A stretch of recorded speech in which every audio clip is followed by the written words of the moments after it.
बात जो है बादलों की, उस मौसम के सितम की भी कर लेते हैं जो कि मनमानी जैसा कर रहा है, जिसने उत्तर भारत के तमाम शहरों को पानी पानी कर दिया है। दिल्ली एनसीआर समेत उत्तर भारत के कुछ राज्यों में बीते दिनों से हो रही बारिश ने लोगों की जो परेशानी है उसे बढ़ा दिया है।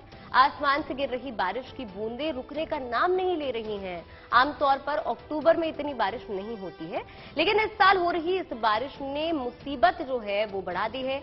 8 शहरों की तस्वीर आपके सामने टीवी स्क्रीन पर इस वक्त आप देख सकते हैं। दिल्ली, नोएडा, गुरुग्राम, पीलीभीत, लखीमपुर, गाजियाबाद, अयोध्या और मुरादाबाद में लगातार हो रही बारिश अब आफत बन चुकी है। आंकड़े बताते हैं कि इस बारिश ने पिछले 15 साल का जो रिकॉर्ड है वो ध्वस्त कर दिया है।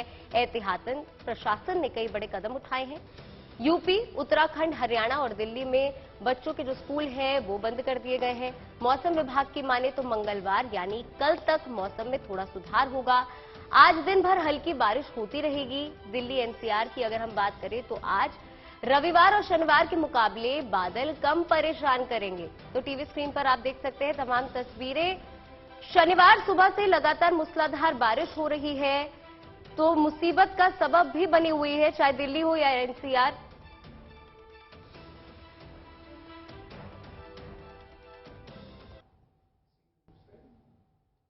देखिए, इसी क्रम में अगर मौसम विभाग की माने तो आज दिल्ली को बारिश से थोड़ी बहुत राहत मिलने का अनुमान जताया जा रहा है। सुबह से भी आप देख रहे होंगे बारिश नहीं हो रही है। जाहिर सी बात है, वीकेंड के बाद आज से दफ्तर खुल चुके हैं। ऐसे में सभी को बादलों से रहम की अब उम्मीद है। हालांकि उत्तर प्रदेश समेत कई राज्यों में अभी बारिश की जो झड़ी है वो लगी रहेगी। उत्तर प्रदेश के कई जिलों में आज स्कूल बंद कर दिए गए।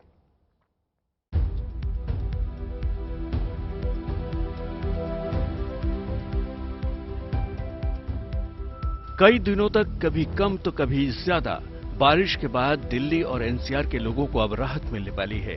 मौसम विभाग की माने तो आज से दिल्ली और आसपास के इलाकों में बारिश नहीं होगी, धूप खिलेगी और मौसम साफ रहेगा। 218 सिग्निफिकेंट रेन नहीं है और 11 से क्लियर मतलब मेनली सनलाइट मिलेगा। दिल्ली में पिछले 3 दिन कभी फुहार तो कभी तेज बौछार के रूप में बरस रहे बादलों ने बारिश का पिछले 15 साल का रिकॉर्ड तोड़ दिया। मौसम विभाग के आंकड़ों के मुताबिक रविवार को राजधानी में पिछले 24 घंटे में 74 मिलीमीटर बारिश हुई, जो 2007 के बाद सबसे ज्यादा है। अच्छी खबर यह है कि इसके कारण दिल्ली की हवा तो साफ हुई ही, अधिकतम तापमान में भी 10 डिग्री तक गिरावट आ गई और ठंड का एहसास होने लगा है। एनसीआर ही नहीं बल्कि गुरुग्राम और साथ ही साथ और शहर जैसे गाजियाबाद, नोएडा की बात करें तो वहां पर भी लगातार रुक रुक कर बारिश हो रही है और इसकी वजह से लोगों को गुलाबी ठंड का एहसास हो रहा है। और साथ ही साथ एसी बंद हो गए, कूलर पंखे बंद हो गए, लोगों को ठंड भी लग रही है। अमूमन सुबह के वक्त और रात में काफी ज्यादा ठंड लगती है और इसीलिए मैं कह रहा हूं कि गुलाबी ठंड का एहसास हो रहा है। तो क्या ये मान लिया जाए कि इस बार हुई बारिश के साथ ही सर्दी का आगाज हो गया है? इस पर मौसम के जानकारों का क्या कहना है, ये भी सुन लीजिए। सर्दी का तो रहता है दिसंबर से एक्चुअली, लेकिन बिकॉज क्लाउडी स्काई रहता है और रुक रुक के रेन होता है तो टेम्परेचर लो रहता है दिन का। और जो WD जब आता है थोड़ा ठंड महसूस होता है, क्योंकि हम लोग जो है प्री विंटर पोस्ट मानसून में है तो ऐसा फील होता है। बट ऐसे कुछ इंडिकेशन नहीं है कि सर्दी पहले आएगा या लेट में आएगा। बहरहाल दिल्ली को आज से भले ही बारिश से छुटकारा मिलने जा रहा है, लेकिन मौसम विभाग के माने तो वेस्टर्न डिस्टर्बेंस के कारण यूपी समेत कई राज्यों में अभी बारिश का दौर जारी रहेगा। मानसून का जो फीचर्स है वो ये नहीं है, ये WD का मेनली है और अरेबियन सी से ईस्टर्ली विंड से आता है। सभी को मालूम होगा लास्ट ईयर भी अक्टूबर 16 से 19 में दिल्ली में भी हुआ था, 87 मिलीमीटर हुआ था सफदरजंग, इस बार 74 है। सो ये होता रहता है अक्टूबर में पोस्ट मानसून में, तो ये मेनली WD का रोल है और कभी कभी ऐसा होता है। ठीक है। मौसम विभाग ने यूपी के कई हिस्सों में भारी बारिश की आशंका जताई है। इसको देखते हुए कई जिलों में आज स्कूल बंद रखे जाएंगे। नोएडा में भारी बारिश के अलर्ट को लेकर आज 1 से 12वीं कक्षा तक के सभी स्कूलों में छुट्टी कर दी गई है। गाजियाबाद में भी स्कूल बंद रखने के आदेश जारी किए गए हैं। लखनऊ में बारिश के चलते सभी स्कूल बंद रहेंगे। कानपुर देहात में भी जिला प्रशासन ने आज स्कूल बंद रखने को कहा है। वहीं एटा जिले में लगातार बारिश के चलते लगातार चौथे दिन स्कूल बंद रहेंगे। आगरा, मथुरा, बरेली, सीतापुर, बलरामपुर और मेरठ में भी स्कूल बंद रहेंगे।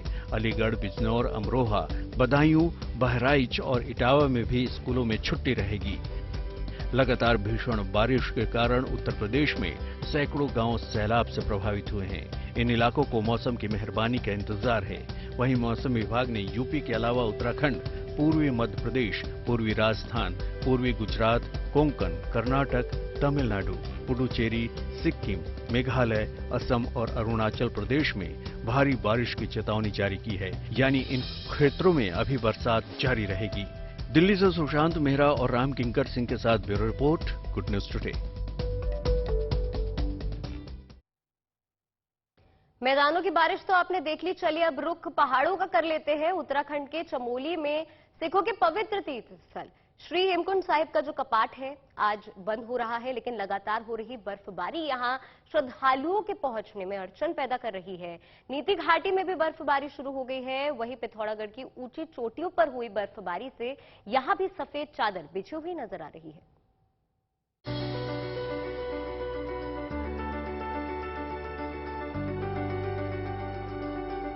मौसम का मिजाज बदला और उत्तराखंड के पहाड़ों में हर तरफ सफेद चादर बिछ गई।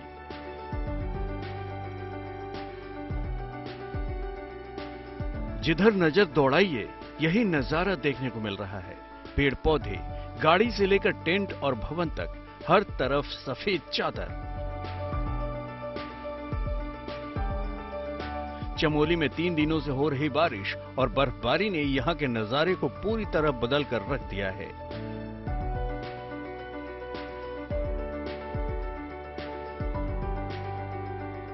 लगातार हो रही बर्फबारी से सिखों का पवित्र स्थल हेमकुंड साहिब आधा फीट मोटी बर्फ की चादर में लिपट गया है। बर्फबारी ने दुनिया की सबसे ऊंचाई पर स्थित हेमकुंड साहिब गुरुद्वारा के साथ ही लक्ष्मण मंदिर की छवि को और भी दिव्य बना दिया है।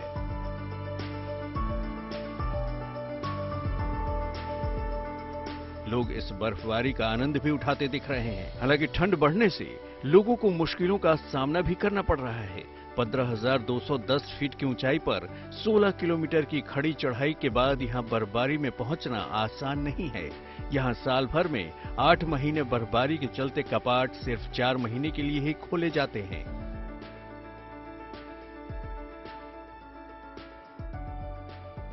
पिछले 3-4 दिन से मौसम का जो मिजाज है थोड़ा बिगड़ा हुआ है। हल्की बारिश भी हो रही है और चोटियों पे बर्फबारी भी हो रही है। 2013 के बाद इस साल हमने देखा है कि जो यात्रियों की संख्या है वो दुगनी से तिगनी हुई है। चमोली के नीति घाटी में भी जमकर बर्फबारी हो रही है। नीति घाटी से लोग दिवाली के कुछ दिन पहले निचली जगह पर लौट आते हैं, लेकिन इस बार अक्टूबर के शुरुआत में ही बर्फबारी ने उन्हें अचंभे में डाल दिया है। बर्फबारी से ठंड का आलम ये हो गया है कि लोग सुबह से ही अलाव और गर्मा गर्म चाय की चुस्की लेने के लिए बेताब दिखते हैं। पिथौरागढ़ जिले के ऊंचाई वाले इलाकों में भी बारिश के बाद जमकर बर्फबारी हुई है। यहां भी हर तरफ सफेद चादर बिछी नजर आ रही है। व्यास वैली के ओम पर्वत, आदि कैलाश के साथ ही नाभी और कुटी गांवों में मौसम की पहली बर्फबारी हुई। इसके अलावा पंचाचूली, राजरंभा और हंसलिंग की चोटियों पर भी हिमपात हुआ है, जिसके चलते निचले इलाकों में ठंड बढ़ गई है।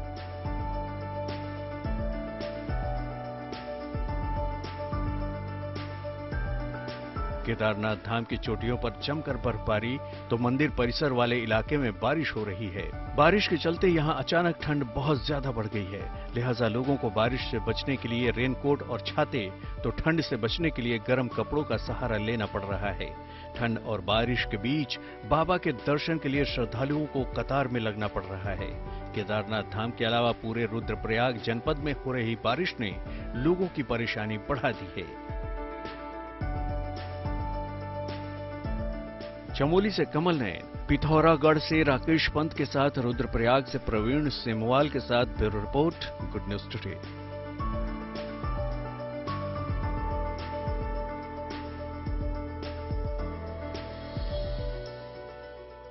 तो उज्जैन में महाकाल लोक या महाकाल कॉरिडोर के उद्घाटन वाले कार्यक्रम को मध्य प्रदेश सरकार भव्य तरीके से मनाने जा रही है।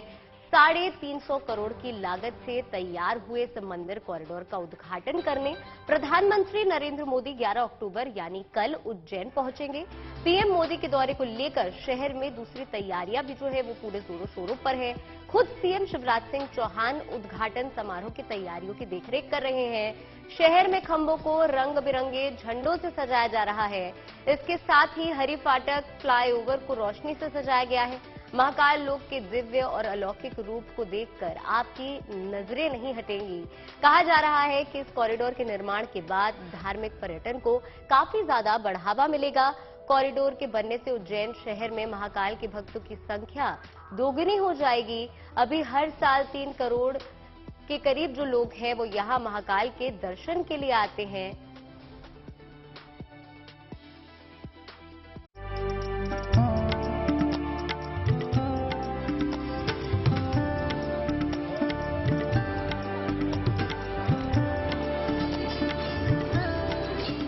ये अद्भुत और अलौकिक दृश्य है महाकाल लोक का।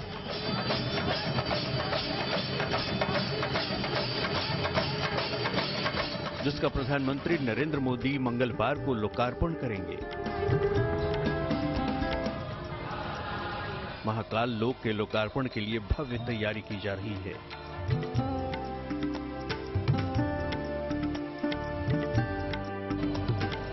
इन्हीं तैयारियों का जायजा लेने रविवार को मुख्यमंत्री शिवराज सिंह चौहान उज्जैन में महाकाल के दरबार पहुंचे।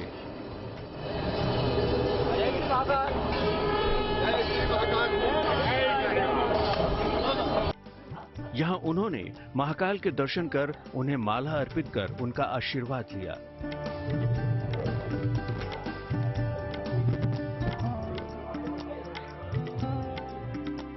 वाल्मीकि धाम पहुंचकर मुख्यमंत्री ने पीठाधीश्वर से भेंट कर उन्हें महाकाल लोक के लोकार्पण कार्यक्रम का निमंत्रण दिया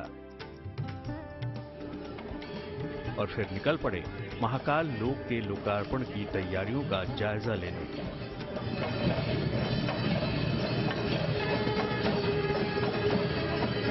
ढोल नगाड़ों की धुन, शंखनाद के बीच अद्भुत तैयारियों को देख मुख्यमंत्री खूब आनंदित दिखे।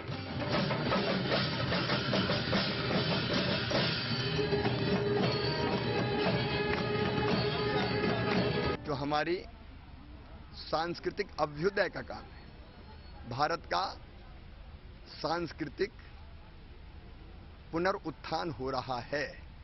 प्रधानमंत्री जी के नेतृत्व में पहले बाबा केदारनाथ, फिर काशी विश्वनाथ और अब ये अद्भुत रचना हुई है। शहनाई की धुन बजती रही और मुख्यमंत्री शिवराज सिंह चौहान महाकाल लोक में अंकित शिव लीलाओं को देखकर मुग्ध होते रहे।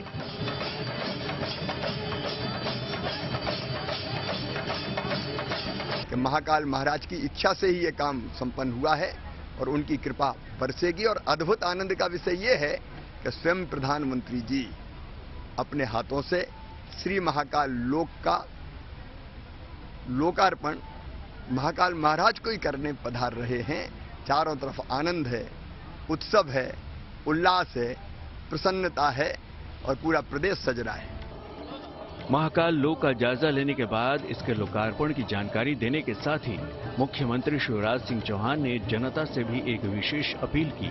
उन्होंने कहा कि लोकार्पण के मौके पर सबका महाकाल लोक का दर्शन करना संभव नहीं हो पाएगा, इसलिए श्रद्धालु इस दिन अपने गांव शहर में रहकर भक्ति भाव प्रदर्शित करें और लोकार्पण के बाद सब यहां अवश्य आएं। अपने गांव में, अपने शहर में, मंदिरों में शाम को 5 बजे से ही दीप जलाएं। घर में भी महाकाल महाराज के चरणों में दीप जलाएं। अपने घर में ही महाकाल महाराज तो सब जगह हैं, सृष्टि के कण कण में विराजमान है। भजन, पूजा, उपासना, अर्चना करें और ठीक 6 बजे माननीय प्रधानमंत्री जी जो लोकार्पित करेंगे उस कार्यक्रम से जुड़ें और प्रधानमंत्री जी को जरूर सुने। और 11 अक्टूबर के बाद अपने गांव का वो जल लें और जल लेके यहाँ महाकाल श्री महाकाल लोक पधारें। 11 अक्टूबर को प्रधानमंत्री मोदी के लोकार्पण करने के बाद महाकाल लोक जनता के लिए खोल दिया जाएगा। यानी 11 अक्टूबर के बाद सभी लोग दिव्य महाकाल लोक का दर्शन कर पाएंगे। मुख्यमंत्री शिवराज सिंह चौहान ने रुद्र सागर के पुनर्जीवित होने का जिक्र करते हुए लोकार्पण के बाद यहां आने वाले श्रद्धालुओं से अपने गांव, कुएं, बावरी और नदी से जल भरकर रुद्र सागर को समर्पित करने का आह्वान भी किया है। उज्जैन से संदीप कुलश्रेष्ठ के साथ bureau report, good news today. देखिए, कल इस शानदार कॉरिडोर का उद्घाटन हो जाएगा और ये तमाम खबरें हैं जो बताती हैं कि भारत किस कदर आत्मनिर्भर बनता चला जा रहा है। अब देखिए, बात उस खबर की जिसने दुश्मनों के होश उड़ा रखे हैं। सैन्य मोर्चे पर भारत का स्वदेशी मिशन तेजी से आगे बढ़ रहा है और इस आत्मनिर्भर मिशन का असर अब दिखने लग गया है। भारत की गिनती अब चुनिंदा उन देशों में शुमार हो गई जो खुद निर्माण करते हैं, बड़े हथियार उत्पादों में होने लग गई है। सिप्री की रिपोर्ट में यह दावा किया गया है कि भारत एशिया पैसिफिक देशों में हथियार उत्पादन में चौथे नंबर पर आ गया है। तो इस खबर से आत्मनिर्भर भारत की योजना की सफलता के तौर पर इसको देखा जा सकता है।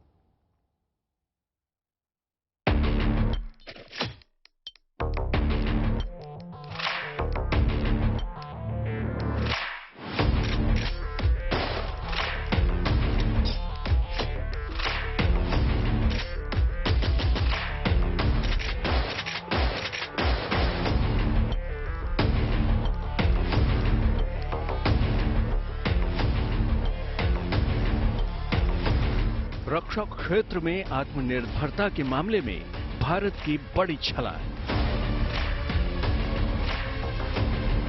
एशिया पैसिफिक क्षेत्र में बनाया अहम मुकाम। हथियार उत्पादन में हासिल किया चौथा स्थान।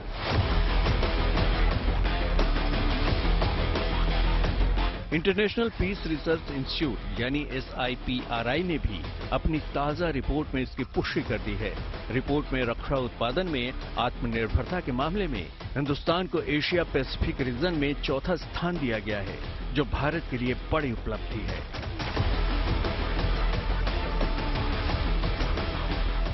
SIPRI ने इस रिपोर्ट को तैयार करने में एशिया पैसिफिक रीजन से 12 देशों को शामिल किया है, जिसमें ऑस्ट्रेलिया, चीन, भारत, इंडोनेशिया, जापान, दक्षिण Korea, Malaysia, Pakistan, Singapore, Taiwan और वियतनाम शामिल हैं।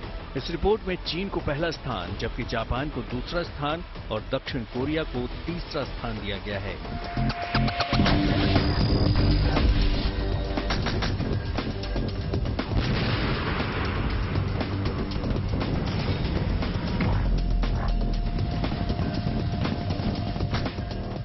SIPRI ने जो रिपोर्ट जारी की है वो 2016 से 2020 तक के डेटा के आधार पर तैयार की गई है, जबकि भारत ने आत्मनिर्भरता के मामले में पिछले 2 से 3 साल में ही शानदार प्रगति की है।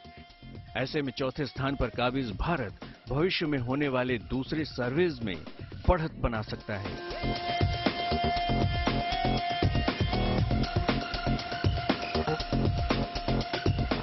भारत सरकार ने भी सेना में आत्मनिर्भर भारत योजना को बढ़ावा देने के लिए थल सेना, वायुसेना और नौसेना में कम से कम 300 ऐसे सामानों के विदेश से आयात को प्रतिबंधित किया है जो भारत में ही बन सकते हैं। भारत में प्राइवेट सेक्टर को स्पेशल डिफेंस कॉरिडोर बनाकर प्रोत्साहित किया जा रहा है। उत्तर प्रदेश और तमिलनाडु में स्थापित डिफेंस कॉरिडोर में प्राइवेट सेक्टर की कंपनियां हथियार और सैन्य तकनीक का निर्माण करेंगी। भारत ने थल सेना के लिए हथियार बनाना तो काफी पहले ही शुरू कर दिया था, लेकिन नौसेना और वायु सेना के लिए भी अब देश में ही fighter jets, fighter helicopter, warship, submarine बनाए जाने लगे हैं।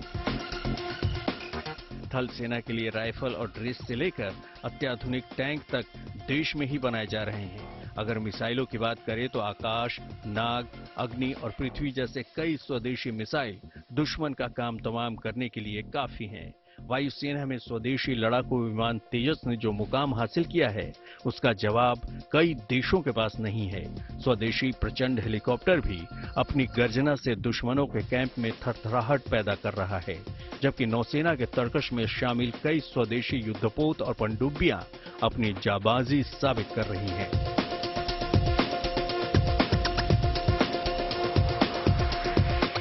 भारत सरकार ने हाल ही में रक्षा क्षेत्र में आत्मनिर्भरता हासिल करने के लिए कई दूरगामी कदम उठाए हैं, लेकिन उससे पहले ही भारत अपनी सेना के लिए कई हथियारों का निर्माण करता रहा है। यही नहीं, आज हिंदुस्तान कई हथियारों के मामले में सिर्फ अपनी ही जरूरतें नहीं पूरी कर रहा, बल्कि करीब 42 देशों को हथियारों का निर्यात भी कर रहा है, जिसमें कई बड़े देश भी शामिल हैं। कतर, लेबनान, इराक, इक्वाडोर और जापान जैसे देशों को भारत बॉडी प्रोटेक्टिंग उपकरण निर्यात कर रहा है, तो फिलीपींस को ब्रह्मोस मिसाइल निर्यात करने का सौदा हो चुका है।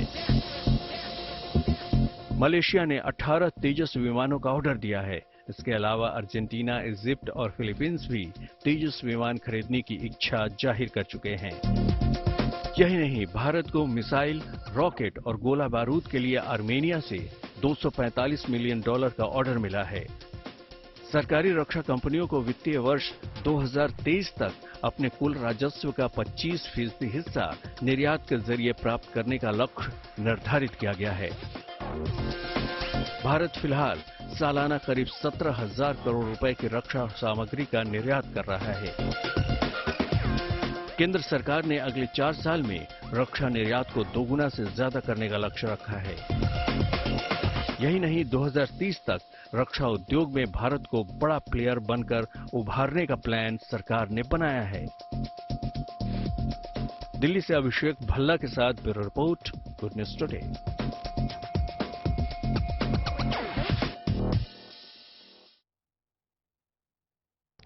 सैलाब छोड़कर खुद से दूर रहने की भले ही चेतावनी देता हो, फिर भी कई लोग हिमाकत करने से नहीं चूकते, जिसका खामियाजा भी उन्हें भुगतना पड़ता है। उत्तराखंड के हल्द्वानी में ऐसा ही देखने को मिला, जब बारिश के बाद उफनते बरसाती नाले को एक बाइक सवार ने पार करने की कोशिश की और फिर बाइक समेत बीच मझधार में फंस गया। बचाओ भाई, बचाओ बचाओ बचाओ, आराम से। बारिश के चलते उफनता नाला और उससे गुजरने का दुस्साहस एक बाइक सवार पर भारी पड़ गया। नाला पार करने के दौरान वो बहने लगा तो आसपास के लोग उसकी मदद के लिए दौड़ पड़े और फिर शुरू हुआ बाइक सवार का रेस्क्यू ऑपरेशन। अबे बचाओ बचाओ बचाओ, आराम से। बाइक सवार को तो लोगों ने अपनी जान की परवाह किए बगैर बचा लिया, लेकिन पानी का बहाव इतना तेज था कि 5 लोगों से भी बाइक संभाले नहीं संभल रही थी। लोग बाइक को ऊपर की तरफ लाने की कोशिश करते, लेकिन पानी का तेज बहाव बाइक को नीचे की ओर ले जाने पर आमादा था। बाइक को संभालने में लोग लड़खड़ाते तो आसपास के मौजूद लोग उनकी हिम्मत बढ़ाते। हिम्मत से पकड़ो, हिम्मत से। अरे बैग ले जाओ, बैग ही लाओ, ताकत से लाओ भाई, ये चले जाएगी, ऐसे चले जाएगी, बाहर पीछे ले जाओ, पीछे ही। पानी के तेज बहाव में बाइक को संभालना संभव नहीं हो पा रहा था। ये देखकर एक और शख्स मदद के लिए उफनते नाले में जा घुसा। इसके बाद सबने मिलकर जोर लगाया तो फिर बाइक को भी बहने से बचाना संभव हो पाया। बच गई, बच गई, बच गई, बच गई, चलो बच गई। जोखिम में मत पड़ो भाई, ऐसे मत पड़ो, जोखिम में ध्यान रखो यार। लगातार हो रही बारिश से बरसाती नाले उफान पर हैं। पानी की तेज धार में बहने का खतरा होने के बाद भी लोग नाले को पार करने की हिमाकत कर बैठते हैं, जिससे उनकी जान पर बनाती है। कैमरे में कैद ये तस्वीरें हल्द्वानी से उधम सिंह नगर और चंपावत को जोड़ने वाले बरसाती नाले का है, जहां बारिश के चलते इसके उफान पर रहने से यातायात बाधित हो चुका है, लेकिन लोग तेज बहाव के बीच भी नाले को पार कर अपनी जान जोखिम में डाल रहे हैं। बारिश की वजह से नदी नाले उफान पर हैं। बारिश को लेकर ही नैनीताल जिले के सभी स्कूलों को सोमवार को बंद रखने के डीएम ने आदेश दिए हैं। प्रशासन लोगों को भी सतर्क करता है, लेकिन हैरानी की बात यह है कि उसकी अपील के बाद भी लोग गुस्ताखी से बाज नहीं आते। हल्द्वानी से राहुल सिंह दरमुआल के साथ bureau report, good news today. कैसी खबर आपको दिखाते हैं। थाईलैंड के प्री स्कूल में जनसंहार के दौरान एक 3 साल की मासूम आश्चर्यजनक रूप से जिंदा बच गई। हमले के समय ये बच्ची अपने क्लासरूम में कंबल में सो रही थी। हमलावर की नजर बच्ची पर नहीं पड़ी, बच्ची को खरोंच तक नहीं आई और केवल यही उस क्लासरूम में सलामत बच सकी। यहां डरावना खून खराबा होता रहा। देखिए।